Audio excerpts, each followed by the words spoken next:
নমস্কার বন্ধুরা, তো একটা ভিডিও নিয়ে তোমাদের কাছে চলে আসলাম।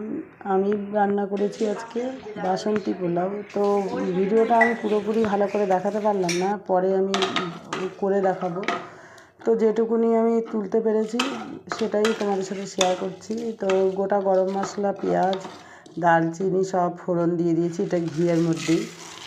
আর চালটাকে আমি আগে আদা দিয়ে, গোবিন্দভোগ চাল এখানে 1 কেজি চাল আছে, তো গোবিন্দভোগ চালটাকে আমি আদা দিয়ে আর গরম মশলা দিয়ে মাখিয়ে রেখেছিলাম, আর লবণ দিয়েছিলাম সামান্য পরিমাণ, আর কাজু বাদামটা ভেজে তুলে রেখেছি। এবার চালটা এখন ভাজা চলছে, আর এদিকে আমি 1 কেজির মতন গরম জল দিয়েছি, কারণ হলো পোলাওতে জলটা পরিমাণ মতো দিতে হয়।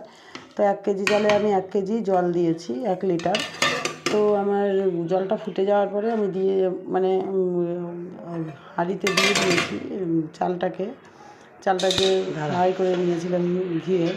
তো দেখো হয়েও গেছে, আমি ভালো করে দেখাতে পারলাম না, যেটুকুনি আমি করেছিলাম সেটুকুই তোমাদের শেয়ার করলাম। তো শর্টকাটে ভিডিও আমি এটা ছাড়লাম, পরে আবার নেক্সট ভিডিও আমি পরে ভিডিও করবো। ঠিক আছে বন্ধুরা, ভিডিওটা এই পর্যন্ত।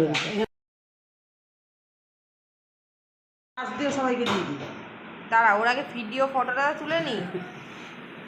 আমার তো খিদেই নেই, গন্ধে গা গোলাচ্ছে। রান্না করলে হয়।